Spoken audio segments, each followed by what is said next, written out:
2014 में नरेंद्र मोदी ने कहा था कि अच्छे दिन आएंगे। एक बार देख लेते हैं कि अच्छे दिन सच में आए हैं या फिर नहीं आए हैं।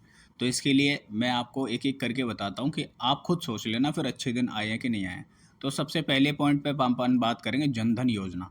इसको PMJDY बोलते हैं शॉर्टकट में, प्रधानमंत्री जनधन योजना। PMJDY से क्या फ़ायदा हुआ भाई हमें? देखो, फ़ायदा ये हुआ कि जैसे यहाँ पे बैंक होता था, यहाँ पे हमारा घर होता था यानी हाउस होता था, और यहाँ पे गवर्नमेंट होती थी, सरकार दिल्ली में, ठीक है। अब मान लो सरकार को पैसा भेजना है मेरी जेब में, कोई मेरे पास कुछ पैसा भेजना है, सरकार कैसे भेजेगी? खुद तो देने नहीं आएंगे ना। तो सरकार ने इसके लिए क्या, हमारा तो बैंक से पहले कोई रिश्ता ही नहीं था, बिल्कुल अमीर लोग बैंक में जाते थे। जो भी लोग बैंक में जाते थे हमें लगता है कि इनके लिए ये बैंक, हम लोगों के लिए बैंक थोड़ी ना होती है। तो गवर्नमेंट ने यहाँ पे क्या किया, गवर्नमेंट ने यहाँ पे ये किया कि हमारा बैंक से रिश्ता बनाया, ठीक है। प्रधानमंत्री जनधन योजना के लिए गरीबों के लिए या सबके लिए खाते खुलवाए गए, मैंडेटरी था कि खाते खुलवा लो। अब इससे फ़ायदा क्या हुआ है हमें? फ़ायदा इससे ये हुआ कि आपके बच्चे की स्कॉलरशिप है, ठीक है। LPG सिलेंडर जैसे रुपए आ रहे हैं आपके अकाउंट में, सीधे अकाउंट में आ रहे हैं। इतना इतना इतना रुपया क्रेडिटेड टू योर अकाउंट, ये मैसेज आता है, सीधे लिखा हुआ है, ठीक है। स्कॉलरशिप आ रही है, LPG आ रही है, या फिर 6,000 रुपये महीने किसानों के लिए डाले जा रहे हैं, ठीक है। या फिर और भी कोई चीज़, तो इस तरीके से हमें बैंकिंग सुविधा से जोड़ा गया, जो कि हम आदी नहीं थे इस चीज़ के। 2014 से पहले हम जानते भी नहीं थे ना, हमें कोई बोलता था कि हाँ बैंक में आ जाओ या खाता खुलवा लो या कुछ कर लो।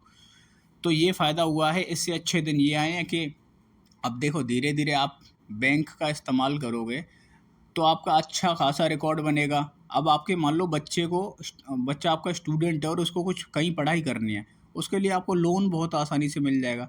आप खुद सोचो, पहले आपका बच्चा क्या करता, मजदूरी करता, ठीक है, किसान बन के रह जाता या वो कुछ भी कर सकता, लेकिन आप बड़े से बड़े अमाउंट को उठा सकते हो ना, बच्चे को विदेशों में पढ़ा सकते हो। तो ये फ़ायदा हुआ है इस चीज़ से। ऐसे ही सेकंड है डायरेक्ट बेनिफिट ट्रांसफ़र।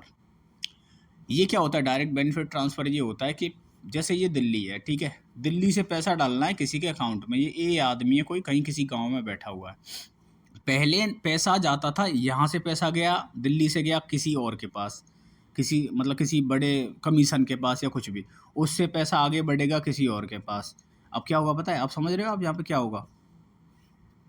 आप समझ रहे हो यहाँ पे क्या होगा? इस जगह पे भ्रष्टाचार होगा, ठीक है। यहाँ से पैसा गया कहीं, यहाँ से पैसा गया कहीं, यहाँ से पैसा गया कहीं, यानी कि यहाँ से दिल्ली में जो प्रधानमंत्री जी बैठे हुए उन्होंने 1 रुपया भेजा, पैसा यहाँ कटा, 20 पैसा यहाँ कटा, यहाँ कटा, यहाँ कटा, इसकी बेचारे की जेब में कितना पहुँच रहा है? 10 पैसा, 20 पैसा।